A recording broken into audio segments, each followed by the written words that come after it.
What is going on, guys? Jason Burke here, Styles Clash for life, coming at you on YouTube, and tonight I've got some football focus. You might be asking, why is Jason recording a football video when the Steelers didn't play in the Super Bowl tonight? Well, in the past, I've covered a couple Super Bowls, and you guys have given me a lot of good feedback on them. You guys like my reviews. You like how thorough I get with the reviews. So tonight, Super Bowl 55 just wrapped up. The Tampa Bay Buccaneers, the Tom Brady-led Buccaneers, came out to play against the Kansas City Chiefs, and it's one of the most hyped Super Bowls in a long time. So it's late. I'm tired. I've got a bunch of barking dogs in the background. I apologize for the noise. My neighbor's dogs are out just barking in the cold because they're freezing. So there's going to be a lot of background noise in this one. I can't control it. I apologize. But I wanted to bring you guys a really brief, quick overlay of Super Bowl 55, Chiefs versus Buccaneers. The game just ended. I don't even have the game on in the background to see the Super Bowl MVP trophy being given out, but I imagine it goes to TB12. I imagine Tom Brady is hoisting that trophy up just like he's hoisting up his 7th Lombardi trophy. Coming into this game, we all kind of had the conversation. This is kind of the dream matchup. This is, the best current quarterback in the NFL in Patrick Mahomes, who could be the incumbent to being the next best all time if he continues up on his trajectory that he's been on for the last several years, against Tom Brady, who we thought was on his way out after he left New England last year, who's considered one of the best quarterbacks of all time. And this win tonight, I think, has to cement him not only as the best quarterback of all time, but I think he's uncatchable now. There was conversation in the past of Brady being in the top 3. I already had him in the top 3 all time coming into this season, but the fact that he was able to come back after kind of his arm seemingly falling off last year and kind of not being as good, you thought with his age, it was kind of time for him to hang it up. He went to a new team. He left New England. He left Belichick. He went to a new system, and he took a team that had a good roster but was never really managed that well. Came in, brought a bunch of his buddies in, and now the Buccaneers have bought themselves a championship. A bunch of things lined up. Tom Brady went over in the offseason. Gronkowski was called up out of retirement this year to come join his old buddy Tom Brady for very little money. Antonio Brown was back off the suspension list, and he joined the Buccaneers, rejoining Brady after their brief stint together in the Patriots. Leonard Fournette came over in a trade from Jacksonville where they got him for pretty much nothing. Didn't pay much of anything to get him. So all of a sudden now you've got Brady, Gronk, Brown, and Fournette as this cast of all-stars who's kind of been like maybe past their prime, but still obviously big-name guys who got signed for very little money, and now not only came and joined this team together, but won a championship and all had touchdowns. Brady had multiple touchdowns tonight. Gronk had multiple touchdowns. Fournette had a touchdown. Brown had a touchdown. And they're all playing in the playoffs their best football. Brown looks like he's back to top form. Fournette's had a great playoff run. Tom Brady's been elite. Gronk has looked more like his old self in the playoffs. And the Buccaneers hit their stride. And now you've got to wonder, is Tom Brady the best quarterback of all time? I think it's obvious. He's obviously number one. Obviously, you can argue weapons around him. You can argue systems. You can argue team sport. You can say a million things. But I think Tom Brady, wrapping up his 7th title, which is now more than any NFL franchise has, more than the Steelers, more than the Patriots. Those guys with 6. Brady by himself now has got 7, and he's done it now on a team that wasn't the Patriots now, leaving Belichick. Everyone said it was a system guy. He went now at his older age in his injured body to a new team and won a title there. And so you got to look at Brady as the Michael Jordan now. Is he the best athlete of all time? Obviously, it's hard to cross-pollinate with sports. You can't really say football versus hockey versus basketball, who's a better overall athlete. But as far as being clutch and winning titles and winning the big game and being in the elite moments, Tom Brady's up there with Michael Jordan and anybody else in the Mount Rushmore of all-time sports. Tom Brady has done it. He's the best quarterback of all time, and I don't think he can ever be caught at this point. Obviously, Mahomes has won a championship. He's been to 2 back-to-back title games already. He's got a long career ahead of him, and I think he's going to win multiple more as time goes on. But this tonight just shows, even in his older age, Tom Brady is the best ever. Quick stats for this game, and then I'll kind of tell you guys what really happened. This was never really a game. Final score 31-9. The Chiefs do not score a touchdown in the Super Bowl. The Chiefs, this elite offense, possibly the best offense in the NFL under Pat Mahomes, do not score a touchdown in this game. Incredible. Biggest things, well, we'll do stats first, then we'll talk about the overlying things. But this was never really a game. Halftime, I think, was 21-6. and then Patriots win the second half 10-3. Never really a game. Chiefs scored the first field goal, and the Patriots went on a big 21-3 run after that, and there was no looking back. Tom Brady, 21 of 29, 201 yards, 3 touchdowns, no picks. You got to think he wins the MVP once again. I don't know if he has all 7 of those MVPs for his title reigns, but he's got most of them. He's pretty incredible. Leonard Fournette, what a playoff run for him. Way to prove that he deserves another contract. And I'm salty because as a Steeler fan, not only am I sad seeing Brady get a title, but Fournette gets a title, and I wanted him to join the Steelers last offseason. I called for him to sign with the Steelers.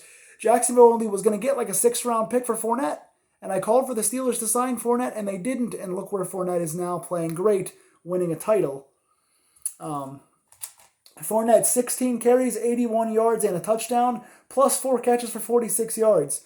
More total offense than anybody on the team, minus Brady. Huge day, breaking tackles, getting around the edge for a long touchdown run, catching the ball out of the backfield. Kansas City was on their heels all night. He was finishing runs. Fournette looked great. Rob Gronkowski, back to the fountain of youth. Gronkowski and Brady combined for the most touchdown passes from quarterback to tight end in playoff history. Gronk, 6 catches, 67 yards, and 2 touchdowns. Also, speaking of being salty as a Steeler fan, Antonio Brown with a touchdown in this game. Of course, you didn't want to see him win a title if you're from Pittsburgh, but he did. On the other side of the offense, Pat Mahomes. His stats look even better than they actually were. A lot of this was in the second half when the game was already decided. 26 of 49, 270 yards, but no touchdowns, 2 picks, and sacked several times. He was running for his life all night long. That's one of the big themes of this game. Travis Kelce, the best player on offense for the Chiefs, 10 catches, 133 yards. Tyreek Hill gets some nice stuff in the second half on some garbage time catches, 7 catches, 73 yards. So again, the entire scheme, all of it, offensively and defensively, the Bucs mentally dominated this game. Lots of big things. Number one, the Chiefs' offensive line. They had 2, I think it was the 2 guards of theirs. They had 2 offensive line players that were out for this game, 2 of their starters, and boy, did it show. Tampa's pressure on Mahomes had him running around like crazy. He could not get his feet set. He was running around doing his best Russell Wilson impression, going backwards, throwing the ball up in the air. Almost completed several of those. KC's wide receivers and tight ends deserve some blame for this too, because there were several plays that Mahomes made, throwing the ball up after like a 15-second runaround, and one of the guys should have caught it, and they didn't make the catch. So several drops or being hit in the face mask or hit in the hands. Plays where you got to catch those balls. But that being said, credit to the Tampa Bay Buccaneers defense. Guys like Shaq Barrett, guys like Devin Bush, really showing up today. And Ndamukong Suh did his thing. I think Barrett had a sack. Suh had a sack. I think Barrett had a forced fumble as well. I think the Bucs had 3 or 4 sacks on the night.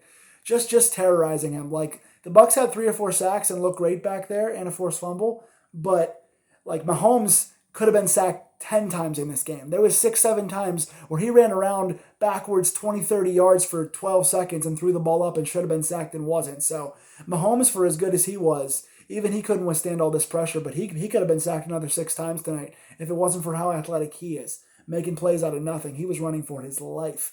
Another big thing against Kansas City in this game, penalties. Penalties really hurt Kansas City.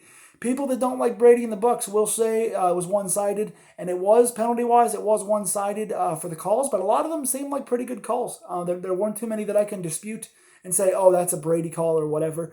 I think that Kansas City really hurt themselves in penalties tonight. At one point, the punter dropped the ball and picked it up and kicked a really good 60-yard punt where they would have had the ball on the 30-yard line. Big penalty, cost them 47 yards because the repunt was a shanked punt. So big play there. Then I think that was the next series or so. Kansas City got a stop on 3rd down, and there was a pass interference penalty. And then Tampa kicked the field goal, and that was made, so it would have went from 7-3. And then that was a 5-yard penalty, which then caused the 1st down. Tampa went down the next play and got a touchdown. So that was another big 7-point swing. Tampa just bad penalties all day long. Holding on offense, getting them in 2nd and 3rd and longs happened at least 2 or 3 times. Pass interferences and holdings happened probably about 5-6 times on this, especially in the red zone. They had 2 or 3 in the red zone. Again, they had 2 on 3rd down. They caused Tampa 1st downs, which later led to scores. They just hurt themselves on penalties so bad. Special teams also. I already mentioned the one shank punt from, I think it was Bradley Pinion. Also, the holding penalty, which caused the second punt. Pinion shanked about 3 punts in this game. He was very nervous. He had the one really good punt that was called back, 2 or 3 that were just off the side of his foot that went like 25 yards. Special teams was not doing its thing in this game tonight. Mickens for Tampa Bay as well got a few nice returns. So KC wasn't defending the kick returns very well tonight either. So you put all those things together. No offensive line protection at all with Tampa's good defensive line rush. Kansas City penalties resulting in extended downs and extra points, and bad special teams coverage and kicking. Right away, you're going to have trouble against someone like Tom Brady. Also, big credit to Tampa Bay's pass coverage as well. Even on those plays when Mahomes was running around for 12 seconds, like a Russell Wilson or Ben Roethlisberger used to do, the guys weren't getting open. KC was not getting open. They had 2 deep safeties, and they showed the graphic. 86% of the time, they had 2 deep safeties over the top, making sure Tyreek Hill did not break deep plays. That is how you cover the fastest guy in the NFL. Excellent coverage all night on Tyreek Hill. In general, all the guys, Hill, Kelsey, all of them, were being pass deflected a lot. A lot of defenders over the middle. Kelsey did get open over the middle toward the end of the second quarter and through about the mid-fourth quarter. Played pretty well with 10 catches, but 3 or 4 of his balls got batted down. Tyreek Hill on deep balls was getting batted down a lot. Again, with Mahomes extending the play a lot of times, defenses fall apart. They did not. The pass coverage for Tampa was on point tonight. Very physical, deflecting everything, high energy, getting over top of the receivers, not letting the box out, not letting them do too much on offense. Again, Hill with 73 was the highest wide receiver, Kelsey being a tight end. Hill with 73 is the highest, and most of that came later in the game. So not much out of these guys. Again, KC could have caught some balls on some longer plays that they dropped, but a lot of that goes down to physical play from the Tampa Bay defenders. Again, shouting out Shaq Barrett for his pressure. Devin White got the interception in the fourth quarter. The game was already over, but it was the second pick of the night. Sealed it for Tampa. Antoine Winfield has played out of his mind all season. What a season he has had. Incredible. He got a pick tonight as well as a few pass deflections. He played very well in this game also. So Tampa just using the best of their stars. Offensively, using the middle of the field. KC had a hard time defending against Gronkowski. Obviously, you had the 2 touchdowns. They had a hard time watching Fournette over the middle, who had 4 catches, who was one of the highest leading receivers. So the running backs and tight ends were just doing short outs. Also, one of Gronk's plays was a little small. I want to say a wheel route, but it was a little dig route to the outside where he just took kind of a screen and walked in. So screen plays, short plays in the middle of the field, dump offs, check downs to the running back. Very smart play calling for Tom Brady to stay on his feet, stay off the ground. Running backs and tight ends cashing in for Tampa big time tonight. So you got to give credit. KC, you got to think they're going to come back. They've been to back-to-back Super Bowls. They won one and lost one. They got a young quarterback and a fast nucleus. They should be back next year. Clyde Edwards-Helaire had some nice moments. He's going to be back next year. They have a young nucleus. They're going to be a potential dynasty going forward in the AFC. They're going to be pretty much where Tom Brady was with the Patriots. You got to think you're going to see them at least near the top in the Final Four and Final Six every year in the AFC. You got to wonder now, does Tom Brady retire? Tom Brady now went to a new team, won a title. He's got 7 now, more than anybody else. He is definitively the best quarterback of all time, but he doesn't get hit very much, and he still feels like he's in good shape. He's not very hurt. He might want to come back and play. He's talked about playing for 5, 6, 7 more years in the past. So does he want to do that? Or does he want to go out winning a title with a new team on top? So what do you do if you're Tom Brady? Do you think Tampa Bay has a chance of coming back and repeating? What do you think about KC's future? A lot of questions here. But in the end, Super Bowl 55 was a letdown as far as the game goes. But if you're a fan of Tampa, you got to feel good right now. 31-9, Tampa gets the win. If you guys liked my coverage of this game, if you're new to this channel, I do a bunch of stuff on this channel. Film reviews, acting scenes, talking about my books and movies. I have my films on here. I do a lot of Steelers sports coverage all season long. Roster reviews, game-by-game breakdowns of the Steelers. I do other games like this throughout the year as well. So if you want to see more football coverage, more Steeler coverage, more films, more acting, all that stuff, please like, share, and subscribe to this video. Get the word out there. Sub to my channel, and you guys will see more of me. So happy football season, guys. That is the end of 2020 through 2021's football season. I will see you guys back here if the world is safe in August and September to talk more Steelers and more NFL. Take care.